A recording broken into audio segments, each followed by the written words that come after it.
Hi, welcome to another episode of MYD Global. I'm your host, Leanne Hackman-Carty. In today's episode, I'm speaking with Brandy Ferrer, who's with Pathfinder Strategies, about the difference between leadership during a time of crisis and a steady state. So stay tuned.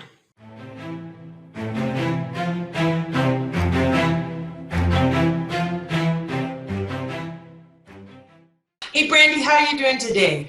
Hey, Leanne, I'm doing well. So before we get started today, can you just tell the viewers a little bit about yourself? Absolutely. So I run a consultancy company called Pathfinder Strategies, and I've been doing that for about 8 years.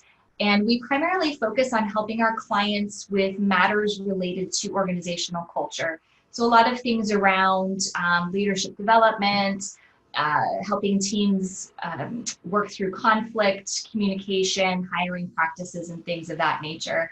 And before that, I was doing similar work in a corporate setting and also did some work for an employee assistance provider as well. So I know today I just wanted to talk a little bit about leadership, because when things are in a steady state, there's a certain type of leadership expectations in place. But when crisis hits, when a disaster hits, things kind of go a little different. So, what would you say are some of the main differences in a leader in those two periods of time, from steady state to crisis?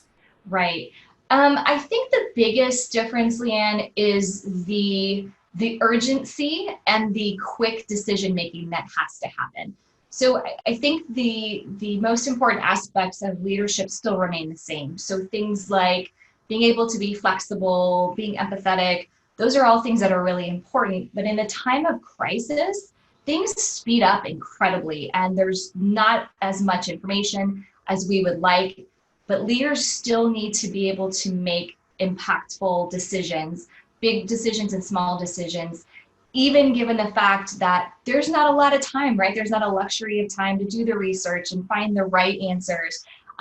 Leaders have to make some very important and oftentimes very tough decisions relating to operations, relating to their strategic direction, and relating to their workforce. And they have to do that without knowing what's on the other side of that in a lot of cases.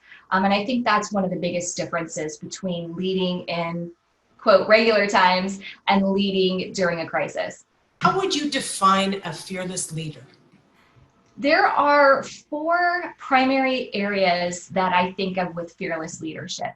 The first of which is empathy, right? The willingness and the ability to sort of set aside your own emotions and stressors in a tough time and really look at a situation from the perspective of your colleagues or from your team members. The second important attribute is flexibility and the ability to forward focus. Even in regular times, we could have our days scheduled perfectly. We could have everything lined up. We know all the variables, and things are still going to go off track. And that's especially true in a time of crisis. So it's important to be able to roll with the punches and make changes on the fly. Forward focus, what I'm referring to there is, instead of saying things like, man, I wish we would have had our online operation up and running 6 months ago, because now COVID wouldn't be such a big deal. But we don't have the ability to go back 6 months ago and change anything, right? So what can we do today? What is our next best step forward? The third attribute of a fearless leader is communication and transparency. So consistency in communication, and being able to answer those tough questions, even if the answer is, I don't know, or here's the information we have today. And then finally, I think it's really important, especially in times of crisis, for leaders to create a sense of confidence and a sense of certainty for their team members, right? Obviously COVID is the thing that we've experienced most recently. It brings a lot of stressors with it. And it's important for leaders, at least in the workplace, to create some sense of safety, some sense of confidence, so that people can be productive in their work. I think these core attributes of a fearless leader are really applicable in any environment. I do think, though, with leadership, sometimes, well, all the times, leaders bring something unique to the table. I'll give you a really quick example of this.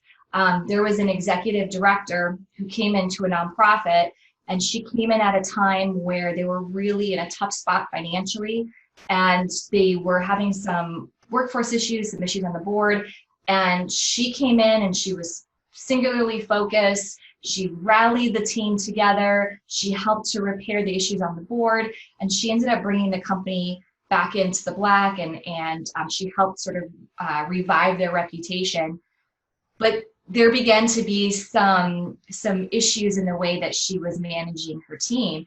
And so what the board ultimately decided was, she was a perfect leader to help get them over that hump, right? She was the perfect leader for that time.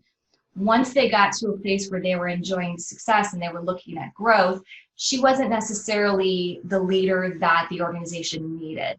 So I think there are some fundamental attributes in leadership that are important regardless of the environment. But I also think that leaders, much like managers or team members, all bring something unique to the table. So it's important that organizations are aligning their leaders with what their values are and what their business objectives are.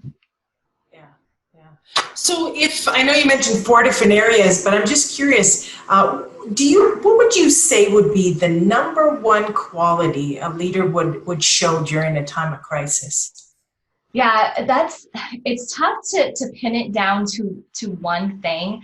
But I think empathy is incredibly important, because when we talk about leaders, we talk about leadership, a lot of times we're talking about business results and we're talking about strategic objectives and goals.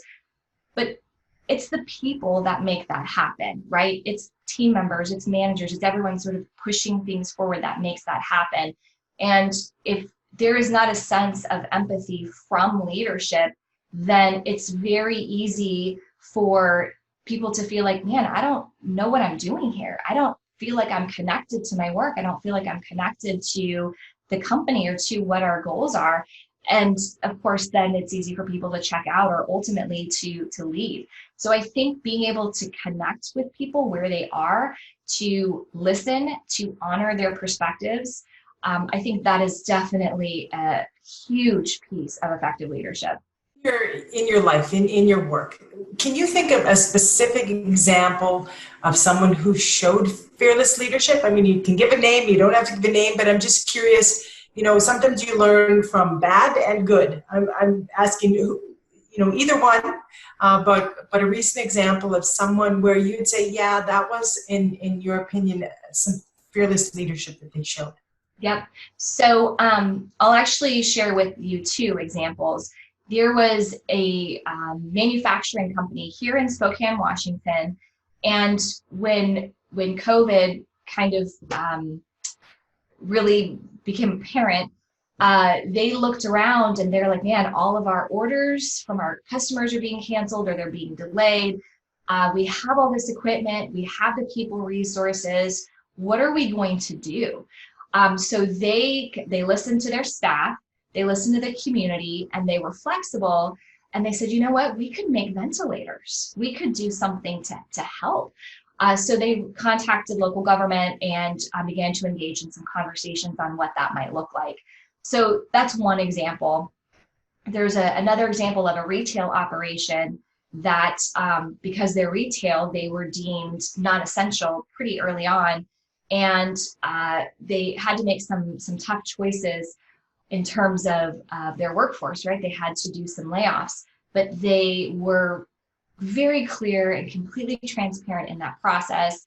They established a communication plan that they rolled out to their managers, who used with all their team members. So not only were they communicating, but they were all communicating the same message, and they were listening to their team members. So what ended up happening in their case was they ended up laying off, I think, 20% of their staff. And the people that were left really stepped up to the plate and took on additional responsibility and they were really, really scrappy and adaptable. And so their manager said, hey, we're going to build our teams around you guys. You guys are going to be our anchors.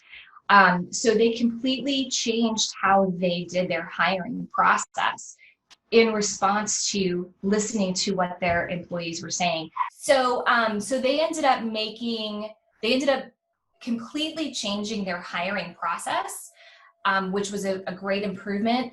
They were very receptive to what their team members and their managers were saying about how they wanted to restructure their teams as they were opening things back up and starting to do more business. And they went through this entire process with such care and empathy for the people who were affected. So not only the people who were laid off, but also for the people who remained, because that's a tough place to be as well. So they did a really exceptional job in that process. So before we wrap up, is there anything else you wanted to add if I missed something?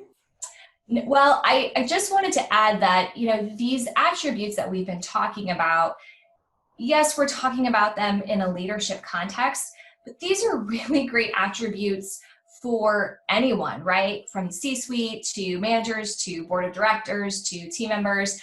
These are some of the things we talk about a lot with just how do I be a good team member? So, and frankly, even as a parent, these are things that I refer back to as well. So very universal. Thanks again for taking the time today to speak to us about fearless leadership, Brandy, and wishing you all the best. Thanks so much, Leanne. Thanks for having me. Take care.